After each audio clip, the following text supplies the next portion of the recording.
Well, I have been given a very important and say relevant topic, that is difficult airway and thyroid.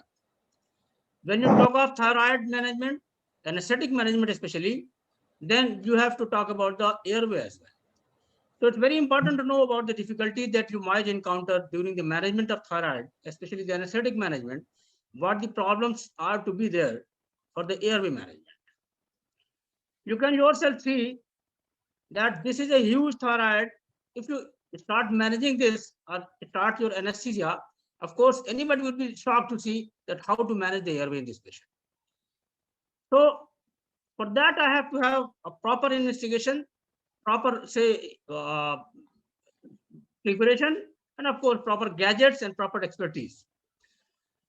To begin with, I would like to say the size of the goiter depends on level and duration of the hormone insufficiency. Thyroid swelling has been considered a risk factor for difficult direct laryngoscopy and intubation and respiratory complications, in fact.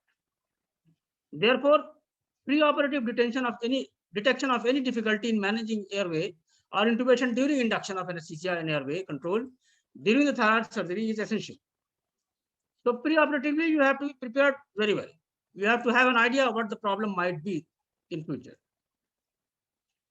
Let's talk something about the incidence. The incidence of difficult endotracheal intubation, defined as inadequate exposure of the glottis, by direct laryngoscopy, it has been shown to be as high as 8.5 to 11%. Talking especially about the thyroid swelling is not only associated with distortion of airway, but also carries the risk of hyper or hypothyroid function, leading to generalized endocrine disturbances and metabolic effects. Let's see what are the problems that you might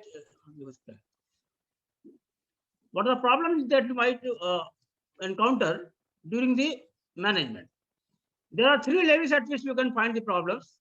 The levels can be supraglottic, it can be glottic level, it can be below the glottic, that is infraglottic level. Difficulties in airway control are expected at three different levels. That's what I have just made it red: supraglottic, glottic, and infraglottic. Mouth opening, tongue size, submandibular space, and of course head and neck movement, neck circumference, and BMI. There are the supraglottic ones. These are the factors which are going to contribute to the problems. They are not going to contribute to the solution. They are going to contribute to the problem. The direct laryngoscopy, of course, in patients with Malamatti grade 3 or 4 and restricted mouth opening are also again the factors which are going to create problems. One more important thing that you must notice before managing these patients is, of course, a thyromental distance. If it is less than 6 centimeters, be it any patient, of course, what to talk about the thyroid, be it any patient, if it has got a thyromental distance of less than 6 centimeters, it's going to pose problem. It's for the general patients, in fact. Similarly, if you have a business angles of less than 80 degrees, it's going to create problem, be it a thyroid patient, be it a normal patient, be it a routine patient, in fact. Similarly, if the thyroid is compounded with obesity, obesity itself is dangerous and difficult to manage as far as the airway concerned. But if it is combined with the hyperthyroid or the say large thyroid swelling, then it's going to create further problem. It's going to square the problem. Similarly, another factor is neck circumference. It plays an important role in all the patients, especially in the obese patients. And of course, if the patient has got a thyroid in addition, more than 50 centimeters of neck circumference is going to create problem.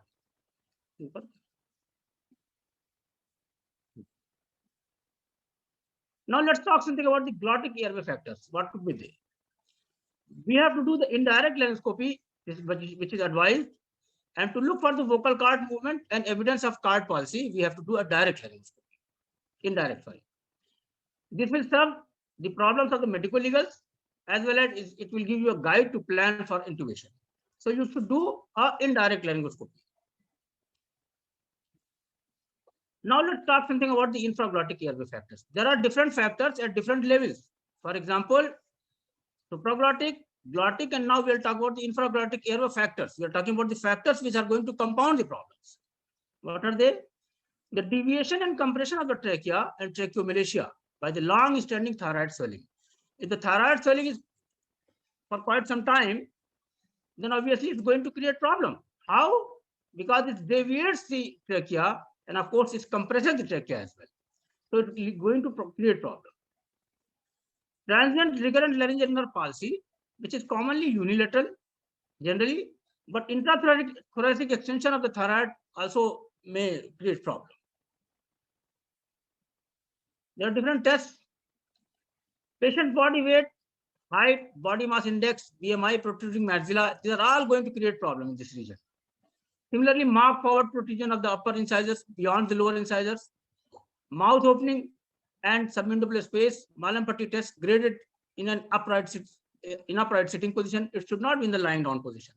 So Mallampati test should be graded, of course, not in the thyroid patient. In all the patients, it should be graded properly, and it should not be in the lying down position. It should be in the sitting upright position like this.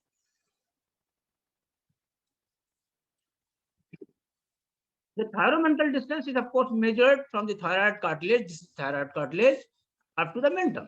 So this distance should be measured in centimeters. That's what we call is thyromental distance. In an achievable head and neck position desired for direct laryngoscopy and intubation, a distance of less than 5 centimeters is associated with difficult grades of laryngoscopic view, even after external laryngeal manipulation. This must be noted that a distance of less than 5 centimeters is going to pose problem for the patients in general. What to talk about the patient with the thyroid swelling. The factors concerning glottic level are related to card paresis or paralysis due to recurrent laryngeal involvement, which is diagnosed by indirect laryngoscopy using the mirrors. Position of the vocal cord can be a factor for the difficult intubation, especially if the cards are in abduction or edematous. It may present resistance to tube passage as well. So accommodate smaller size endotracheal tube, be it 7 to 7.5 for the adult males. The infraglottic assessment mainly concerns with thyroid swelling. That is important. Now let's talk about the infraglottic assessment. The size of the goiter measured in millimeter, of course not in centimeters, measured in millimeter, along the main straight line of the goiter with the head fully extended length. Compressive symptoms, it could be like dyspnea, it could be dysphagia, it could be hoarseness, it could be a change in voice quality, and restricted neck extension should be looked for. So these things should be taken care of in the infraglottic assessment. For this, we have to have proper assessment of the neck. Of course, not the neck, not the muscle of the neck, rather an AP view of the AP or the lateral view of the X-ray. What do you confirm it? We confirm the tracheal position. What is the position of the trachea? If you get the X-ray done, you will have an idea about the position of the trachea, whether it's deviated or not. The tracheal deviation of more than 1 centimeter from the median line in X-ray neck is considered significant to cause respiratory problems. That's why we get an X-ray done. Of more than 1 centimeter is, of course, going to lead to problems. That's why we get an X-ray done. The tracheal compression or stenosis, that too should be diagnosed beforehand, so that we should have an idea of what type of tube, what size of tube will be of course introducible. Tracheal compression, a significant tracheal compression with the goiter causing more than 30% of tracheal lumen narrowing is going to create problem. In that case, do not sit quietly. What do? You should go for CT scan. You should go for CT scan in suspicious cases. Infiltration by the tumor should be confirmed by the CT scan, which is more informative than the simple neck X-ray. Simple neck X-ray may not be that much informative as the CT scan is, because it will give you an idea about the infiltration and the extent of the thyroid or the retroesternal goiter. Radiological evidences of deviation increases difficult intubation by 6-fold. That you must remember. This might be asked in your exams, that how many folds the difficulty might be increased with the deviation of the trachea. So it is 6 folds. Note it down. See, this is a trachea, deviated trachea in a huge thyroid swelling. So you can imagine how difficult it would be. So you have assessed. See, now you are loaded with the problems. You have got the idea about the problems. So of course, just knowing the problem may not be a solution. So you should be able to understand the problem and you should be able to tackle the problem. So to tackle the problem, you have to have a plan. You cannot do it arbitrarily. So among different plans, I am going to present before you a plan that is a standard plan. That is the airway assessment. How do you assess it first? So if you keep it in the top like airway assessment, so you can divide into two parts this assessment. The trachea, depending upon the deviation of the trachea. The trachea could be either central or the trachea could be deviated. I will take this part later on. I will take it now. Trachea deviated may again have two problems. What are they? There is no retroesternal goiter. Trachea is deviated, but there is no retroesternal goiter in CT scan. But if the trachea is deviated and there is a retroesternal goiter too, then the problem will be different. Let's talk about that, how to proceed. Retroesternal goiter is there, and there are two possibilities again. Goiter is there retroesternally, and the compression is not there. There is no compression. And another problem could be that there is a compression as well. So it's an emergency. There is a deviation of the trachea, there is a retroesternal goiter, and there is a compression of the trachea. So of course you are left with no choice than to go for awake fiber optic intubation. So we will go for awake. Am I audible? Am I audible? Yes, sir, you are audible, sir. Okay. Okay. Then we will go for the awake fiber optic. If it fails somehow, then we are bound to cancel the patient or regroup the patient. Now the second limb, retroesternal goiter is there, but there is no compression. Then we can go for the inhalational or induction agents and fiber optic intubation, of course. It may not be awake intubation. Of course, again, it might fail. Then again, the cancel and regroup. So this part is covered. The retroesternal goiter is there, trachea is deviated. Now let's talk about the no retroesternal goiter, but the trachea is deviated. This part. What will happen? No retroesternal goiter. There can be signs of tracheal compression. There may not be signs of tracheal compression. If there is a goiter retroesternally, of course, there are chances that the patient might have signs of tracheal compression. If it is there, then you have to proceed in a different way. If it is not there, then you have to proceed in a different way. What is that, by the way?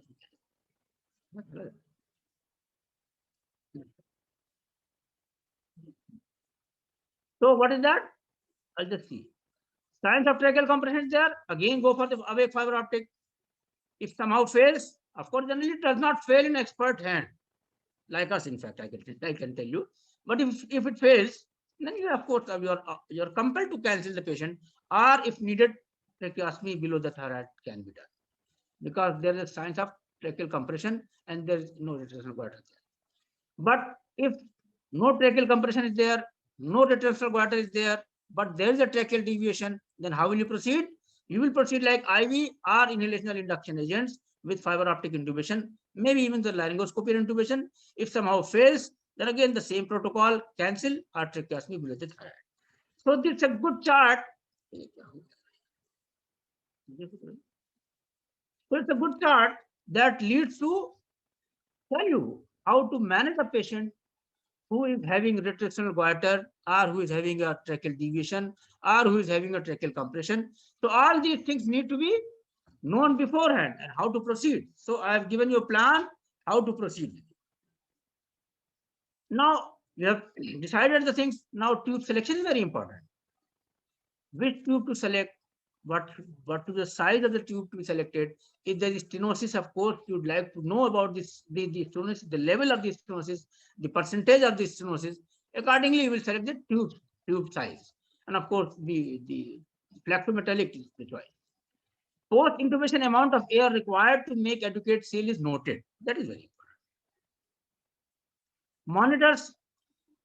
As usual, you can monitor with pulse oximeter, capnometer, blood pressure monitoring could be invasive, non-invasive, both can be tried. ECG monitoring should be there. Temperature regulation is of course important in patients with thyroid surgery. Then PNS, of course, for the status of the nerves.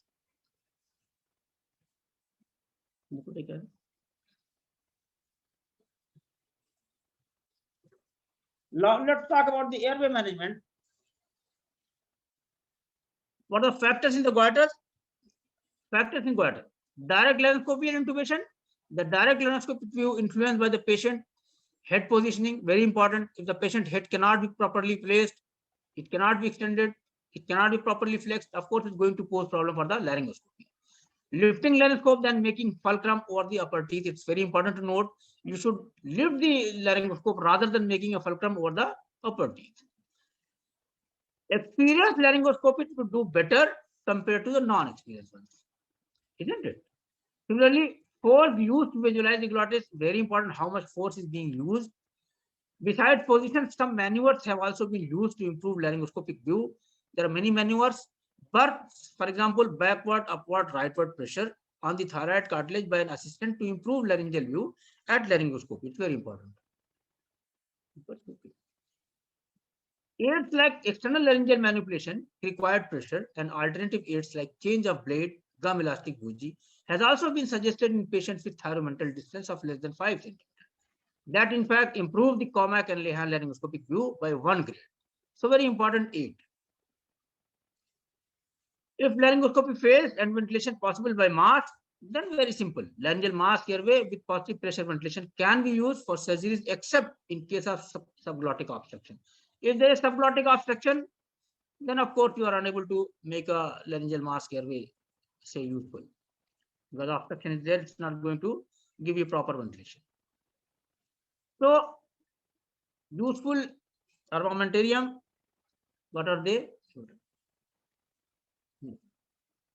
Useful armamentariums. Can anybody tell what is this, by the way? This? Anybody? I think hardly anybody can. Are you audible? Hello? हाँ sir, Audible है आप. Okay. Audible है sir. Okay.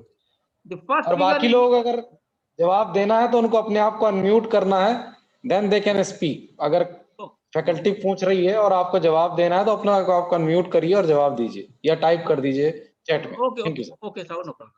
The first figure is the air track. That is the pink colored. It's for the pediatric one.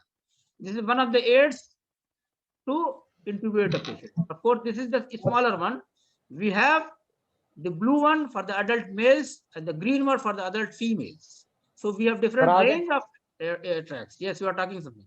जवाब आ गया है. Intubation LMA air track. अच्छा, intubation LMA नहीं है वैसे. That is air track. And second is the King Vision video laryngoscope. This one, King Vision. It's one of the newer devices. It has got a monitor and a handle. The handle can have a channel or it could be a non-channel. Once it is a non-channel King Vision laryngoscope, then we have to use stylets. So accordingly, we have to manage that. And then we have a video stylet as well. Stylet itself is a video stylet. So that may help you. Similarly, we had the old one, the McQuire laryngoscope blade that can lift the epiglottis. That's going to help. Fiber optic, of course, you know, everybody knows that is the gold standard. Yeah, just wait. Now let's talk about the approach in different obstructions. For example, airway approach in glottic factors, for example. Glottic factors related to vocal cord palsy, mainly infiltrating malignant lesions, might lead to this problem. Stridor and voice changes are likely to be present and a warning signal in these patients. Airway approach in infraglottic factors. Let's talk what happens in the infraglottic factors. Infraglottic factors, size and duration of the swelling is very important. Their awake fiber optic intubation is the choice. Loss of the airway due to compression on the trachea is very uncommon at the time of induction of anesthesia than after tracheal extubation and recovery room. Why? Patients without breathing difficulty, securing airway will be determined.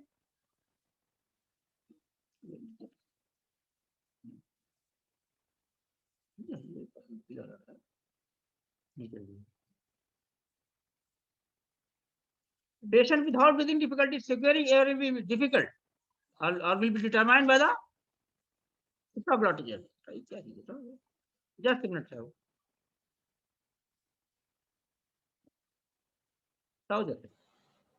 No problem, sir. No problem.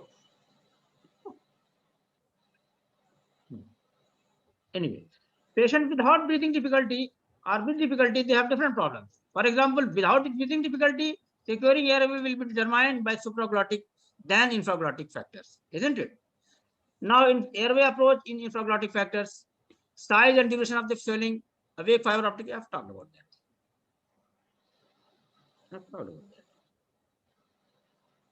Slightly, there is a mingling of this, yes.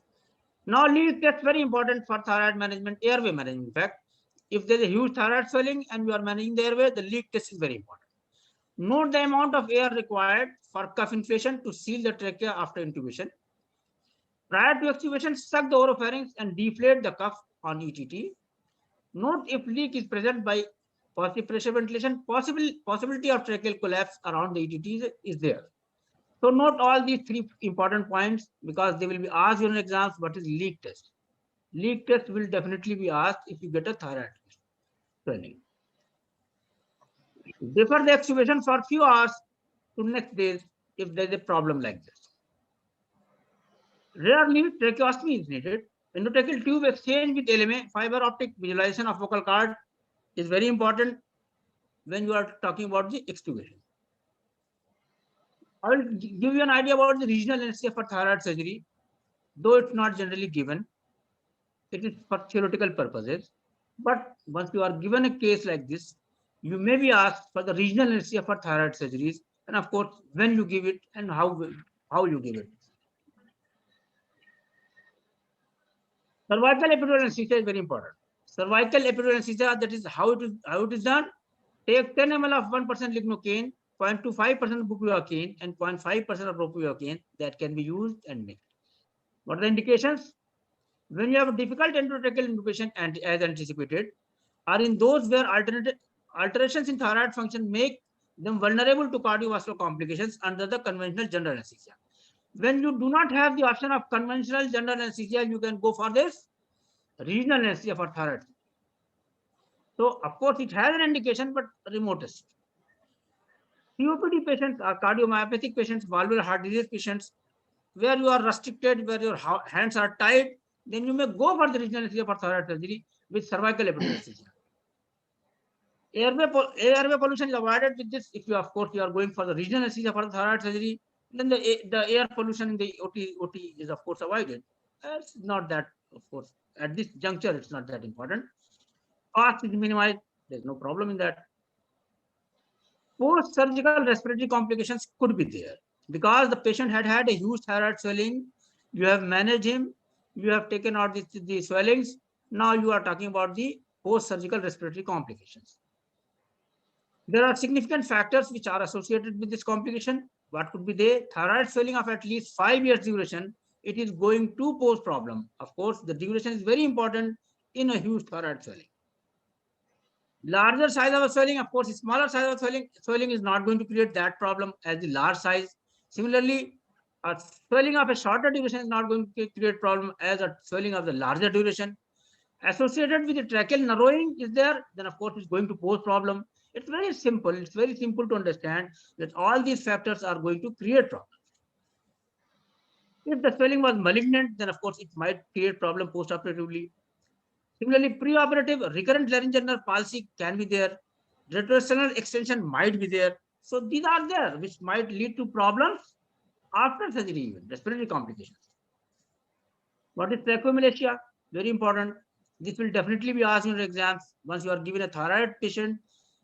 This is one of the questions which is out right now. What is tracheomalacia? The incidence of tracheomalacia has been reported from 0.001% to as high as 1.5%. Tracheomalacia, in fact, leading to tracheal collapse results from prolonged compression of the trachea by a huge goiter, particularly within confines of the thoracic inlet having rotational extension. It is very important to underline two things. Within the confines of the thoracic inlet having retroesternal extension. This is very important. It is a life-threatening complications which must be taken care of before extubation. Tracheomalacia is not, do not take it lightly. It might take your life, the patient's life, in fact, because it might get collapsed even after extubation, then the patient won't be able to respire. Then again, there will be an emergency and you have to make the emergency arrangement. Tracheal collapse mostly takes place after surgery as the thyroid tissue supporting the trachea is excised. The tissue which was initially supporting the trachea has now been excised. So of course it's going to create problem. It's going to get collapsed. Criteria to diagnose the tracheomalacia: soft and floppy trachea on palpation by the surgeon after withdrawing endotracheal tube for a short distance, obstruction to spontaneous respiration during gradual withdrawal of the EGT after thyroidectomy. These are the things which will lead you to a diagnosis of tracheomalacia. Soft and floppy trachea, palpated by the surgeons taking the tube slightly out. Difficulty in negotiating the suction catheter beyond the ETT after gradual withdrawal. Absence of peritubal leak and deflation of ETT cause. Loss of volume pressure loop on ventilator. This is of course one of the important things that you must note, an examiner might ask you. Loss of volume pressure loop on the ventilator. Development of respiratory stridor along with the falling hemoglobin oxygen saturation on pulse oximeter despite oxygen by face mask. Respiratory stridor will be there. Post-extubation airway obstruction, it could be partial airway obstruction. Commonly related causes must be looked for. Do not go for the rare ones. That the tracheomalacia is a must. No, there could be simpler things that you should rule out first, like mucus plug. That might create the problem like that only. Post-operative. There could be blood clot. So these things should be of course ruled out first. Or even there can be incomplete recovery from anesthesia, especially muscle relaxant effect. So that you should first of all confirm that these problems are not there. Hematoma or reactionary hemorrhage with sudden increase in neck swelling or laryngeal edema. If there is a laryngeal edema, if there is a neck swelling, if there is a sudden increase in neck swelling, or there is a reactionary hemorrhage, then all these problems might be there. So better you suspect the commoner ones first. So in exams, you reply in that way only, that you should talk about the mucus or the blood or the incomplete recovery or hematoma due to reactionary hemorrhage or sudden increase in neck swelling, maybe because of the laryngeal edema. हमें लग रहा Covid बढ़ता जा रहा, लोग duty में फंसे हैं. Recurrent laryngeal nerve injury and tracheal collapse could be there. Stridor is suggestive of partial airway obstruction and may be related with upper airway edema and transient abductor vocal cord palsy. Except for tracheomalacia and nerve injury, mostly obstructed breathing is transient and reintubation may be required till patient is fully awake. Approach to tackle airway obstruction after extubation. After extubation, there is a problem. Of course, we have to tackle it. There should be proper backup airway present. Monitored for airway obstruction or breathing difficulty after extubation should be there. There should be preparedness for reintubation. It's very important. That should be ready with persons and with the gadgets, both. The first attempt should be to ensure oxygenation and ventilation with oxygen supplementation by well-fitting face mask. Face mask should not be loosely fitting. It should be well-fitting. A quick review must be done to assess adequate recovery from relaxant effects. It should be known, of course. Respiratory parameters may be misleading in this condition due to obstructed respiration. A small dose of sux can help in the cases of laryngeal stridor. If there is a laryngeal stridor, a small dose of sux may be helpful. Reintubation with a smaller size of endotracheal tube is recommended in case it is indicated. IV methylprednisolone can also be used to reduce laryngeal edema if it is there, likely to develop after extensive neck clearance in malignancy. It could be there. The LMA has also been reported to be useful in management of stridor. So by now I talked everything about the related, specifically about the airway management, the huge thyroid swelling and related problems, the factors, the supraglottic, the glottic, the infraglottic, and of course the preparedness, the flow chart, how to manage it, and accordingly how will you proceed for the post-operative. Thank you very much.